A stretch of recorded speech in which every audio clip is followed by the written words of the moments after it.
Okay. I was going to try and use AirPods with my computer, and I got them working on hearing it, but I can't make it work speaking, so I'm giving up on it. I know from our coffee hour, my audio hasn't been that great, even though I've got high speed here. Anyway, here's my hollowing. I started this urn a year ago. I got the wood in the spring of 2021. It's about 10 inches high by 7 inches maximum diameter. I haven't got my final finish on it yet. I want to put some wipe-on poly semi-gloss or semi-satin satin. So I'm using a ABS fitting for the 2-inch ABS cleanout fitting for the lid, and the I haven't glued this one in yet. Still have to turn my little nub off. This was an absolutely beautiful piece of wood. The tree is perfectly concentric. It's first time I think I've ever seen that in all my years of turning. But I wouldn't want to go into the business of making them. This is for my very much alive sister, who will be 89 in February. She asked me a few years ago, could you make my urn? And so I finally got at it last year. But, is that walnut? It is walnut, yes. Yeah. It was a vacant lot that they were clearing. There's 3 houses in place, almost ready to move in now. But it's interesting. I've never noticed this before. The individual layers of the wood.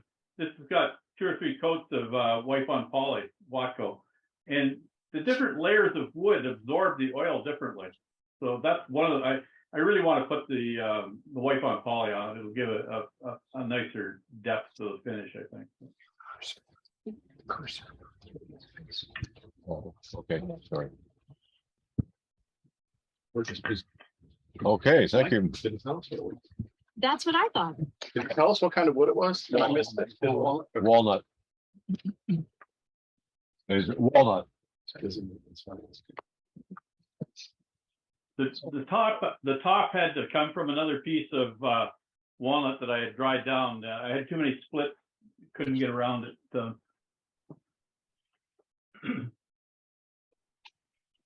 Okay. I have Bob Silverman's pictures here. So I'm going to spotlight you, Bob, and I'm going to show your pictures. Okay. All right, this is pistachio nuts in epoxy, and it's a total boat epoxy, which is nice because you can use it either with a pressure pot or without. Piece of wood we put in there for highlights and eliminate putting that much epoxy in there. And I got after everything was done, it just split in the middle, but I just used the same epoxy in there and smoothed it all out. So everything turned out well with that.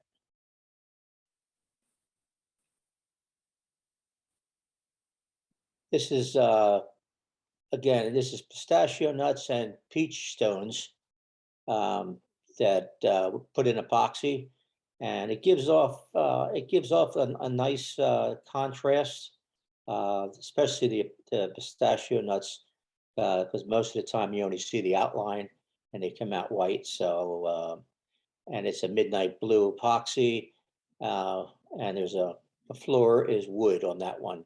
The rest of the walls and everything are epoxy. So this is in my epoxy phase here. That's it. Bob, what epoxy are you using? Total Boat. Oh, okay. Total Boat's nice because you don't really have to. If it's this small one, especially here, I didn't put it in a pressure pot. You can leave it out; it'll set up in the same amount of time. So you don't really have to pressure pot it. But I'm doing a couple at a time. I only have one pot. They all can't fit in there at one time. Just pick the ones that have the thinnest walls or whatever, and leave those out, and it sets up. How deep was the epoxy pour? The one I'm using is the slow, and you're only supposed to. It's supposed to be about 1/8 of an inch or more, but these are this is 1/4 of an inch thick, and I've done up to 1/2 an inch without any problems of it cracking or fracturing at all. And if I feel it's getting too warm, I have a small refrigerator. I stick it in there and it pulls the heat off of it. So I haven't really had any really cracking. The only problem I had was rushing it. I started with it's the set time on here is 5 days till it's totally cured. It sets up in a about 3 hours or 5 hours, but it takes 5 days to totally cure. And after 3 days or 2 days, I got impatient and on one of my other ones, and I got chipping. It chipped like crazy, even with a negative rate carbide on there.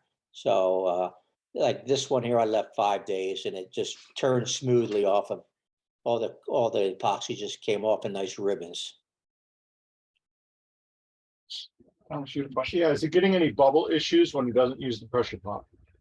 No, no. In fact, I use a vibrator on these, especially when I'm using a lot of small things in there, like these nuts that have concavities to them.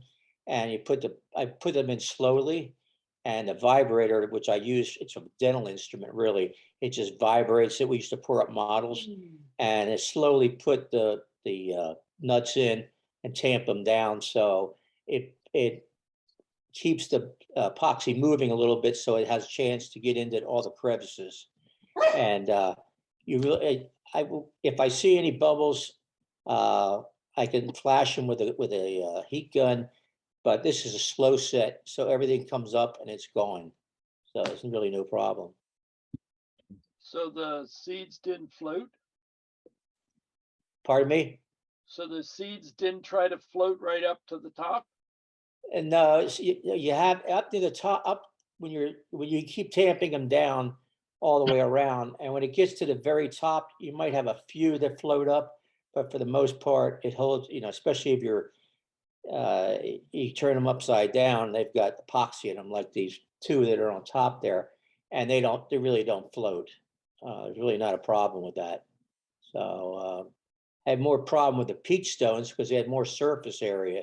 So I made sure I buried those fairly deep in shells, in the pistachio shells.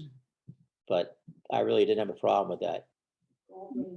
And I did about 6 bowls from these and really didn't have a problem with any of them.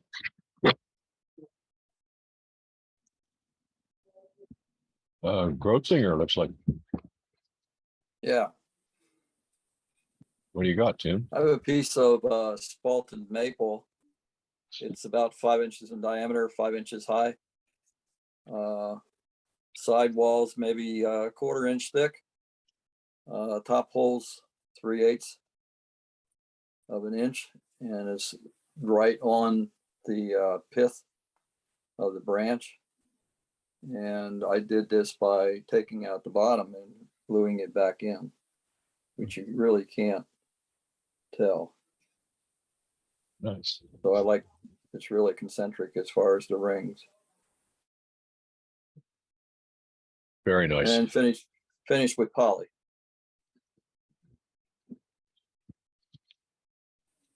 Can you hold the bottom up closer to your camera? Nice job. Thank you. So do you use it like a thin hollowing tool to cut the bottom, or? I cut the bottom out first, Okay, and then I actually followed the directions on the last month's American Woodturner magazine, not October's, but the previous month's. The guy showed you how to do, I forget who it was, but a hollow form from the bottom, and that's what I followed, his instructions. So Good job. Nice thank you. technique. Mhm. That's it. Okay. Several years ago, I made a pen, and I wasn't intending to make anything particular, but this turned out to be my ghost pen. How many ghosts do you see? that's cool. Very cool. Wow. It did not intend, I did not intend it to come out this way. It just, voila, there it is. That's by itself. So, anyway, that's my ghost pen and that's it. That's it you got? Okay. Very fitting for the month. Randy, did you pour the acrylic or do you in a mold or you just buy the blanks? No, I bought that blank. It was quite a few years ago.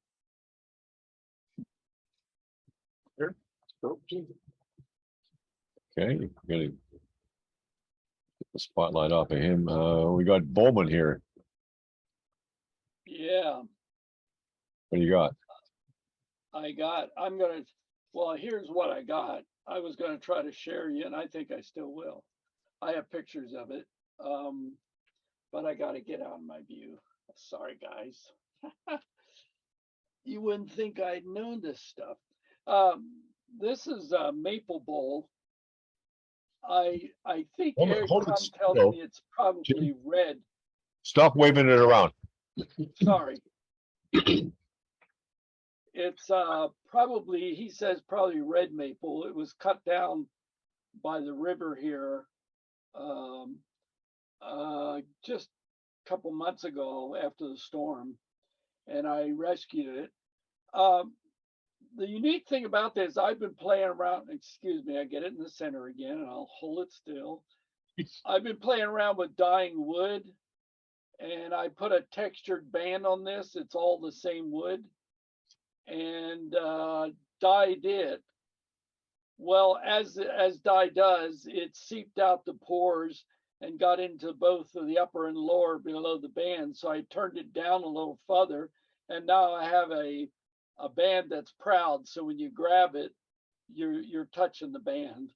So it was great fun. I'm a little kind of proud of it. Sorry.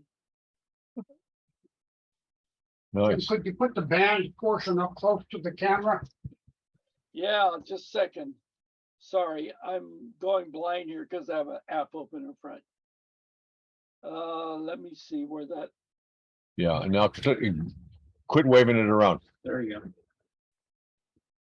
go. I could show you the pictures, I guess, but hey, you're seeing it here. We're seeing it. Yeah, I got one of those.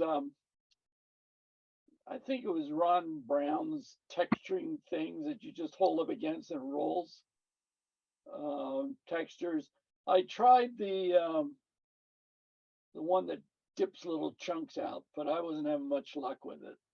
So, thank you. Okay. Now you got people in the room, I think, Matt. First of all, I can't believe I'm the only guy that thought, oh, wow, a pumpkin, Halloween. Anyhow, I'm very disappointed. But this is it is segmented to the extent that it's for years I've had this about a 3.5-inch square piece of cherry about 3 feet long that just seemed to have rot and knots every so often that I couldn't use it to turn anything or make anything cabinetry wise, and so it just laid up in my attic. But by cutting off like 7-inch long sections, I was able to get 4 sections, and so if the camera can get in here on the bottom. Yeah, it is 4 pieces of wood that are glued together, and there's a sizable patch on the one lobe in the pumpkin because it was all pethy and I couldn't solidify it even with CA, so I went ahead and dug it out and used cherry sand dust in epoxy, regular 5-minute epoxy, and overfilled it, sanded it down, and blended it in. Now I'm happy with it. It looks like a typical cherry blemish. It is hollow, and I was quite happy with this. Is my only my second venture into shaping anything. And it was done by, I have a, you know, a box tool holder, lathe, what do you call them? Box support for, like Doug used in his coffee cup about 2 years ago. Oh, yeah, platform rest. Right, flat ramp. And anyhow, I mounted a melamine top to it, a piece of old cabinetry from right here, Kaufman's, as a table, as a work platform, and using a laminate trimmer that I made a foot for, just indexing with a 3/16 CNC ball mill. Chased the grooves in it, and I have a like a nose piece I made for the laminate trimmer that only allows the cutter to go in about 3/16 of an inch. So I knew I wasn't going to be going in and out and possibly going through the wall, because as lobed things go, it is fairly thin walled. And then the final thing I want to mention is I have had this tool for a couple of years, and it's very useful in some aspects of wood carving or, you know, large shapes. But I used it, and it does really fast work on like on the lobes of hair. As long as you have a convex surface where you can work pretty freely. I made a handle for this end that you can flip up or do straight out, but I didn't add it on, so that if anybody's interested in buying these, Amazon, among other places, has them. It's Shinto. It's little more than bandsaw blade, what it looks like. That has fine teeth on one side and very fine. And I'm guessing probably about 12 teeth per inch on the other side. That's great. And like I say, if you use that coarse side, it is very aggressive, not just for lathe work, for taking anything down. It works much faster than microplanes and some of the other ones that are out there, the Stanley Surform tool. So you used that while the piece was still spinning? No, You So use it's like that a for the rasp. fluting. You use that for the. I wouldn't want to fluting. venture down that road, just because of the coordination that might be required. No, this was, So use it like a rasp. while I had it mounted, I actually had a small Nova chuck that fit here. And I just mounted in a homemade version, one of these Trent Bosch tools that holds your work at any angle and any rotation. And so I just turned them from the squared lobes into the shaped lobes. Anyhow, the tool's about $30 if anybody wants to buy one, and I've used it quite a bit. Barry, can you pass that around? Barry, would you pass the tool around? Sure. All right, so Barry, sorry, I did not carve a pumpkin either, which I knew somebody's going to take it to the next level. See how tiny of a hole you can have, see how thin you can turn the walls. But so this is black walnut, the crotch piece. And so, but this is the first. I've done another hollow form before in the past, but it's not a true hollow form like this. So I was not comfortable with a tiny little hole or trying to get the walls super thin. But I did recently get a cut saw blade for my angle grinder, and I decided my idea of taking it to the next level was to put feet on the bottom, do a little carving, and put 3 feet on the bottom.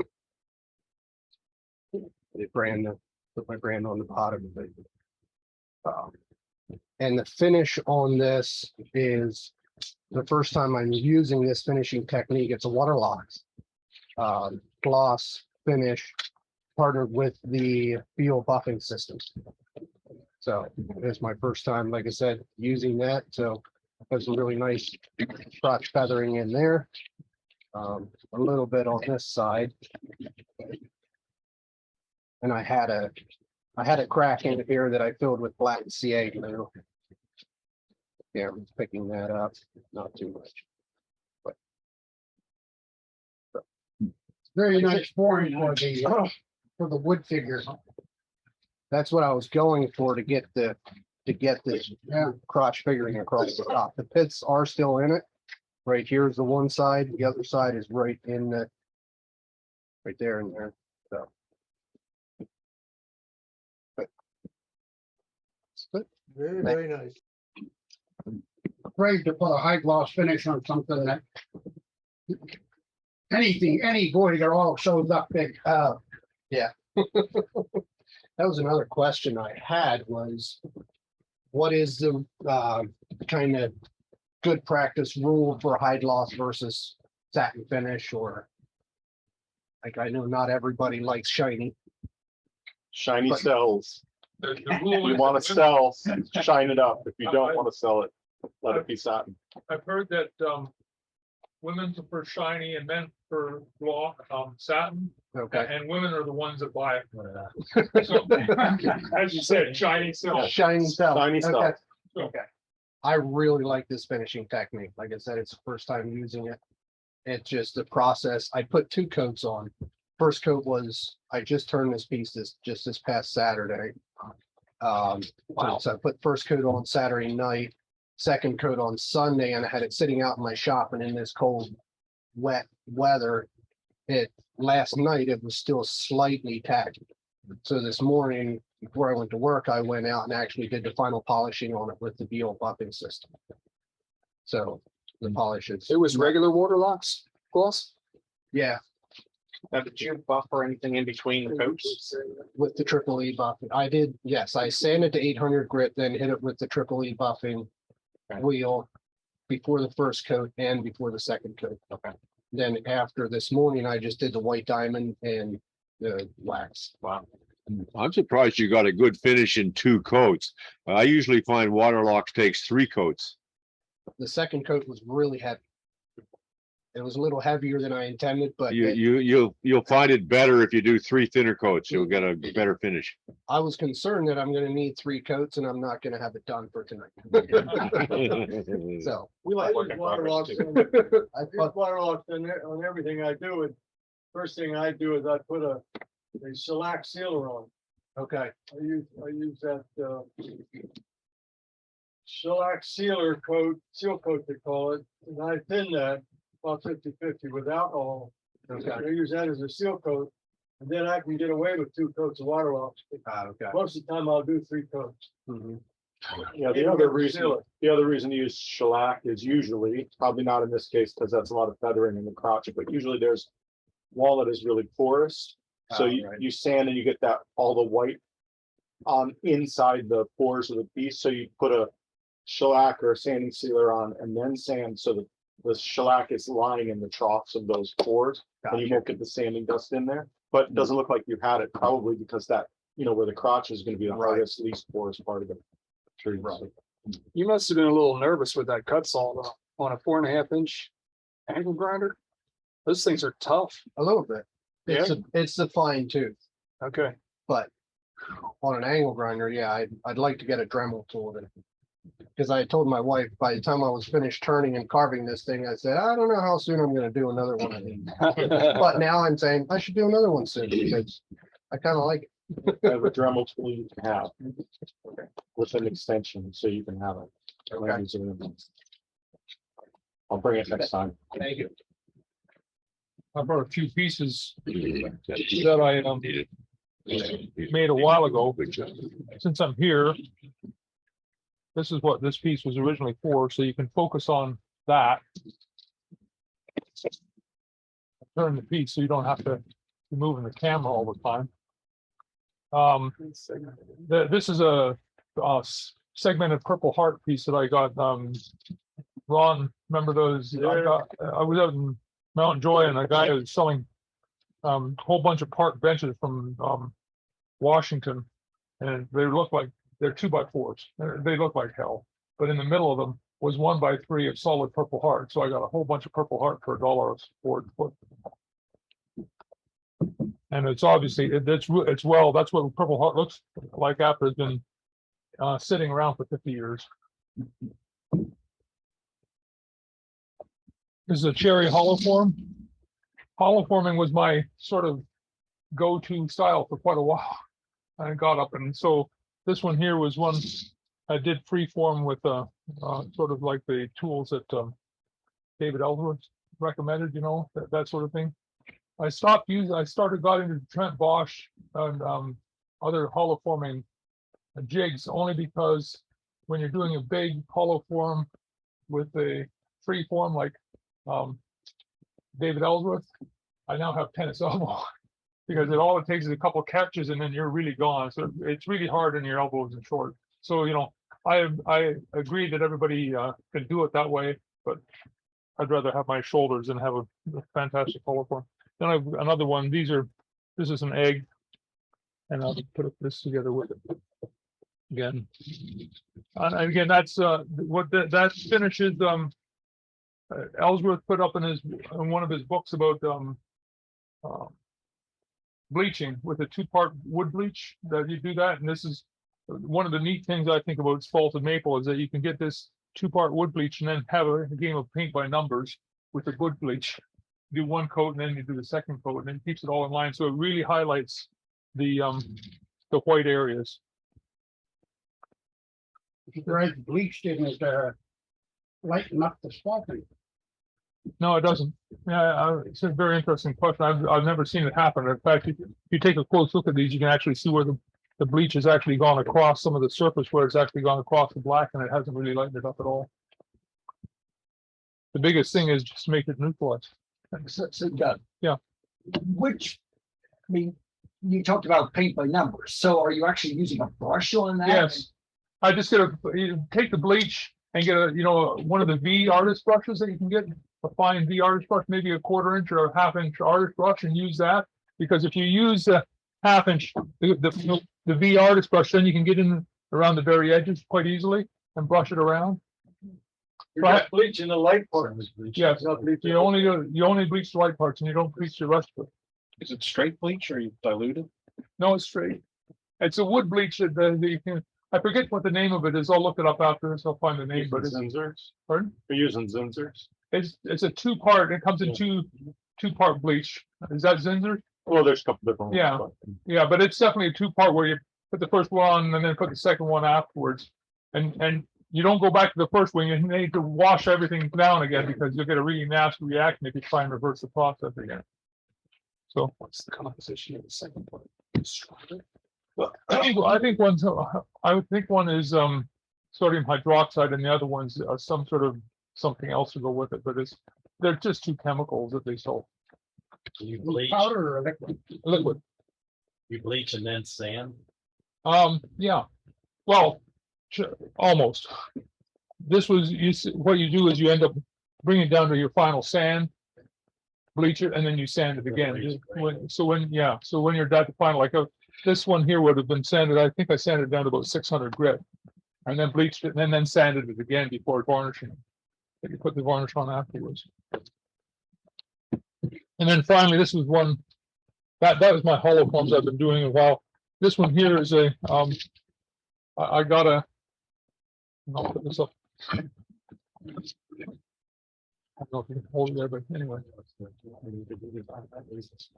This is a burl that I got from a guy that I used to work with. And he took, I got 2, I have a coring tool. So I had a big one, and then this was the inside of the first one. He took the bigger one because he liked the bigger piece. I got the better piece as far as the appearance is concerned. This is a whole lot nicer.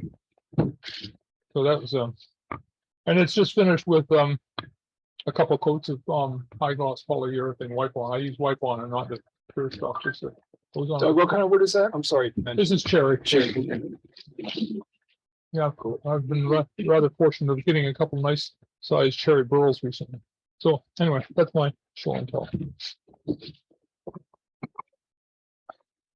So show and tell inspired me to talk about 2 tips tip number one for filling voids, use Gorilla Glue and the sawdust from the wood that you were using, and just keep working that sawdust into the Gorilla Glue until it becomes like a stiff paste, and then just rub it in those cracks, and it, like, you know, use the black CA glue so it's really, you know, if you want that look where it's really distinct, that's fine. But the nice thing about the working the sawdust into the Gorilla Glue is that it acts just like wood. You can sand it, it'll be painted just like wood. And if you're doing any carving or any kind of surface thing, like CA glue, if you heat that up with a hot knife, it's just going to irritate the hell out of your eyes and throw toxic stuff into them. So if you use the Gorilla Glue, it can burn it, can sand it. And the other one was polyurethane. Huh? Gorilla Glue makes several glues. The regular schmegular Gorilla Glue, the one that expands like crazy. So you got to keep, you know, working it in till the bubbles no longer expand. And the second thing was, a lot of people are how many of you guys use the Beal buffing system?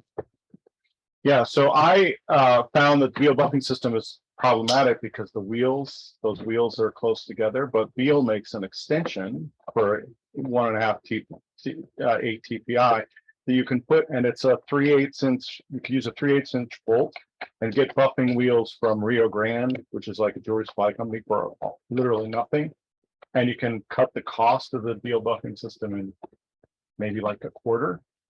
Plus, you only have the one buffing wheel, so when you're doing larger pieces, like sometimes you got to navigate in their little mandrel system. So you just have one buffing wheel, right, for each one of your compounds, and you just spin that out with a 3/8 inch, 4-inch long bolt, and spin the next one in. So it's savings, and it gives you a lot more mobility, especially if you're doing big things like bowls. So My Beal kit came with a Morse taper. Okay. Yeah. Sleeve and a 3/8 stud on it. You just spin the wheel onto that.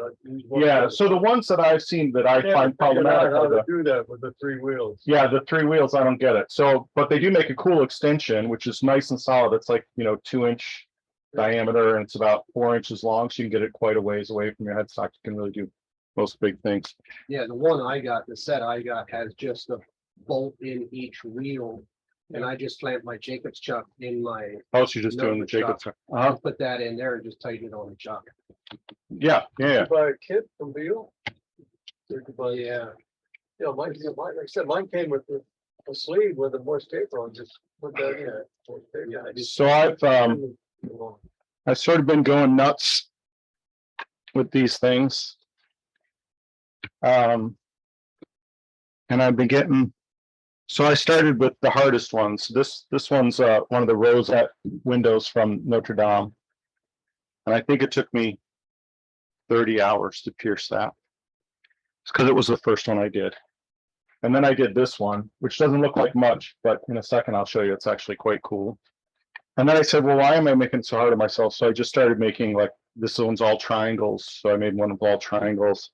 And then I made one, I'm really proud of this. I made one that wasn't nearly as nice as this, but it was the first one I made. And Joe Seltzer bought it. I don't know if you guys know Joe. He's a collector in Elkins Park, PA, and he's got a collection of about 1,600 turnings, all of which are 7 inches or smaller. That's his size that he can. So he bought it, which was sort of fun. It's nice. Metallic finish on that one? No, this is just satin lacquer. Spray lacquer. You're going to see metallic because there's lights in them. Kind of coppery from back here. Yeah, it's copper line on the string. So then I was like, well, how can I go as far as possible with this and make there be almost no wood? And get the camera on it. Sorry. Oops. And you can do that, but it becomes quite loose, right? Now I did this intentionally because I left hollow spaces almost 3/4 of the way around the piece intentionally to make it really weak and look and be very fragile. But I was at Art Day. Carol Hall, who came here once, is a good friend of mine, lives around the corner, and we go to her place and make art all day on Saturdays. And sometimes when the weather's nice, we sit out on this deck that's on her shop, and there's a little pond in their yard, and we were out there on the deck the last nice day, and I'm piercing a bunch of things like this. One that was about like this, not quite as tall. And normally the way I do this is I pierce it and the pieces fall in and then I give it one of these and it goes shooting out. But I had done this piece that was like really thin like this, and I wasn't thinking about it, and I went, and half the piece went over the thing down, and I was 20 hours into the piece, and I just looked at Carol and she looked at me and I was just like, it's just wood, it's just wood.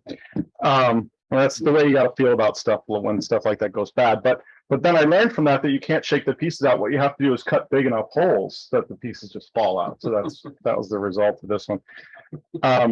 And I brought two others, one that's partially done so that anyone who's interested can see what I'm doing. And just sort of, it starts out like a tube. And I think I demonstrated those tubes here, but I was using this stuff, shagbark hickory. And then I started moving to walnut because I wanted a piece that was a little more stable. So that's the beginning of the process. But what's really cool about them, I don't know if we're going to be able to do this. I'm gonna turn the lights. Yeah, can you turn off the lights? I want to take this over to the wall because, yes. These have to all be greenwood turned, right? No, as long as the greenwood, we were turning the shagbark green because then when it dries, it gets tangential shrink and it bends, which is really cool. The rest of these are all just straight. I mean, this walnut was green, but you don't have to turn it green. You could turn it dry if you were of the mind. Can you do the thin wall boring as evenly on wet as dry or dry as wet? No, you got to let them dry anyway, right? So yeah, because of the method I'm doing. So they look pretty interesting like this.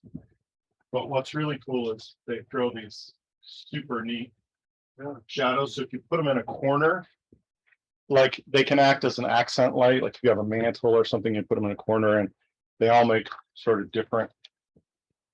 We are not going to get sharp video with this level of light. So. Yeah, sorry. You should come to meetings more often and not be at home, So there's something interesting about them when they're not lit up. And there's something more interesting to me, and they do the same thing. So you can't see the table. I don't know if you can get a shot of the table, but they make these super interesting patterns on the table. Now, my problem with it is I find the light distracting. So I was thinking maybe I could get like some frosted glass tubes that I could set inside these and then put the lights inside the frosted glass tube, and then we wouldn't have that harsh light. The light would be a little bit dimmer. But I haven't figured out.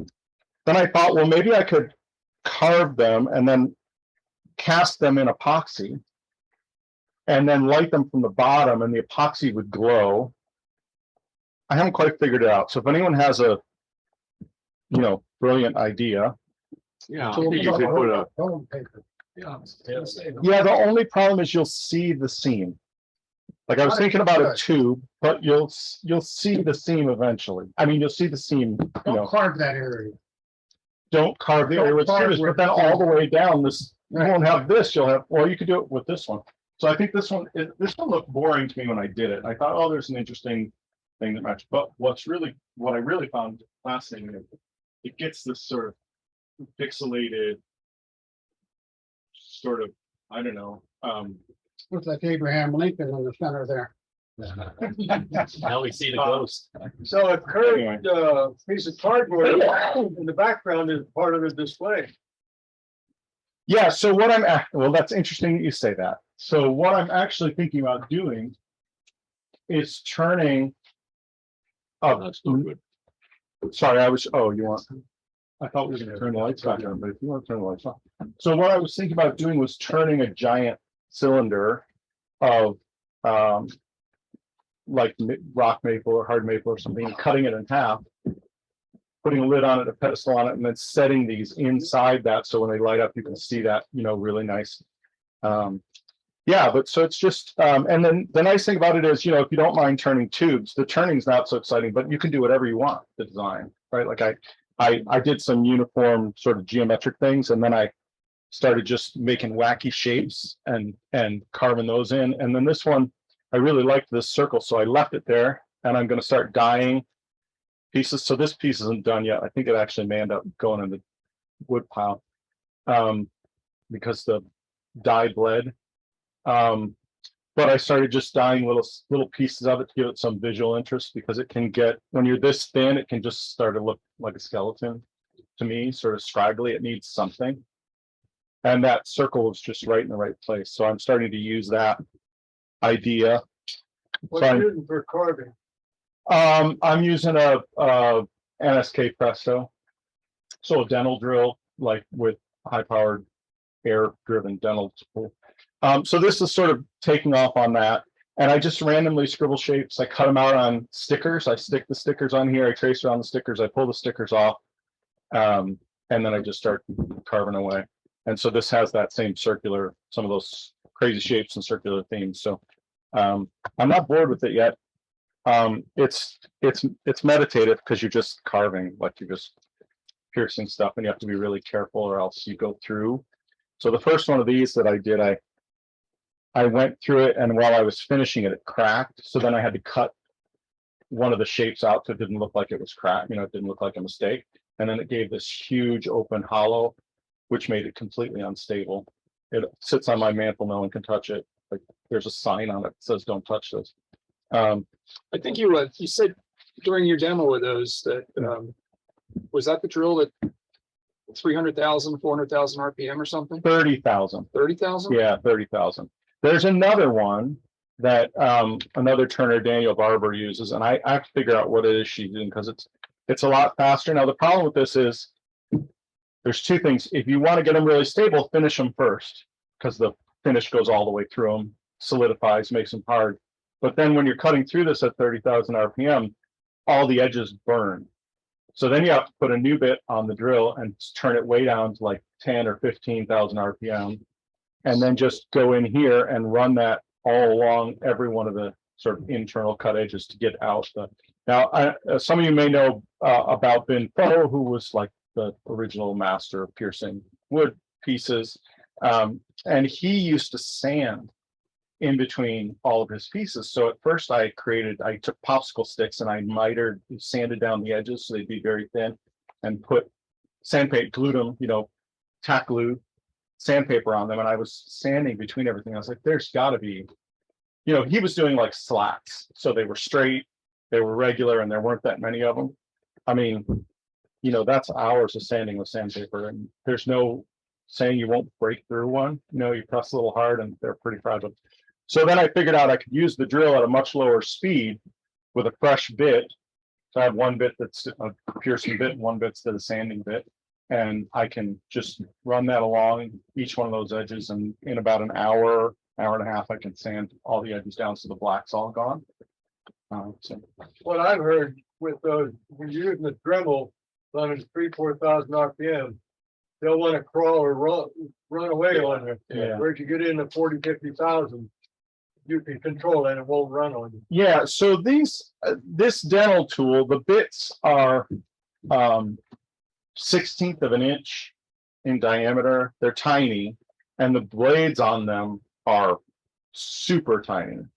And so there's not as much, it's not as grabby. It's harder on the shagbark, on the open pores of the shagbark, because the weak pores on the shagbark are much weaker than, walnut has summer growth and winter growth, but the soft wood in the walnut is much harder than the soft wood in here. And so sometimes you get that scalloping, and then you just have to go back over and just with a nice light feather touch. But I used to run my own painting company, so I learned how to have a feather touch. If you know about like house painting or whatever, you have to feather things on and feather them off so you don't get streaks. So I have that skill set, I guess. With that speed relationship there, the 300,000 or 400,000 I've seen used on eggs. Yeah. And would they get a burn, or would they get a less? I don't, I have a friend who does those emu eggs. I got to get one of those from you because I'm dying to do it. And they don't burn for her. So I think it's just the calcium or whatever it doesn't burn. The wood has, it's going to caramelize. It's basically what's happening. It's heating up, caramelizing in an egg. There's nothing in there to caramelize. So I think they're staying white. But I think, they look okay lit up, but I think it's a pretty nice thing, just not lit up. So I'm going to keep going at it and see what I can do. I noticed on there one that's partially pierced there, that you've got holes in the bottom and on the top. Do you normally finish the top off and work downwards as you're piercing, or do you just sort of randomly do it as you please? Normally I go, I don't know, I guess I go in one direction, usually from top to bottom or bottom to top. I don't know why this happened, and it won't matter because this one's rather thick and it's a pretty solid piece of wood. It would matter on something like this. You know, this is going to be that pattern, but the one thing I learned from this being so open is if I'm going to do a crazy pattern, it needs to be more of it so that the pieces are supporting one another. So I'm not worried, even when all these pieces are gone, the last piece will still be. I was just wondering about holding it and accidentally crushing it or something like that, so it just. Yeah, no, I mean, I could squeeze pretty hard before I crush this. This would crush right away, and this, now that it's hollowed, obviously, it wouldn't take anything, just, you know, any pressure at all. This is probably going too far, but I like the way it looks. So, you know, I mean, buyer beware, right? And I know you got all this. Mike couldn't be here tonight. I know he's lighting all kinds of things up too, but he has those little tea lights, and you can't replace the batteries on those, so he has to buy new tea lights. These you can replace the batteries on. So I one-upped them on. Do you really want to leave those up there? Yeah, sure. Why not? You know, falls over. It's just wood. I think there's a question. Tom, Yeah. how long can you work at those in a stretch without sticking your drill right through one of them out of frustration? It's not sticking the drill. Wait, where's the camera now? Okay, this is the camera looking at you, the one over here by me. It's not the piece that is the problem. It's this. Ah, yes, okay. And you've never had anything hurt like one of these drills go right. It's like your skin is like butter. It just goes right to it. And then there's nothing you can do because it's a quarter of an inch down. It's going to get infected. So now you've got 2 weeks to wait before it doesn't hurt anymore. So yeah, that's no fun. But I'll tell you what ends up happening is the longer you do it, the more you want to get done, and the faster you start working and the quicker you make mistakes. So I usually stop at about 4 hours. I go about 4 hours, then I'll stop, do something else. Then I'll turn a bunch, right? Then I'll come back and do more. And I've gotten them down. I mean, the last one, the most recent one I did is this one that I really like this one, just because of the color of the wood and the way it turned out. I think this one probably only took me 5 hours to pierce. And so what I've learned is that you don't try to pierce it all in one go. So I trace out the shape by like sort of half piercing with a particular bit, and then I put a longer bit in to finish piercing through.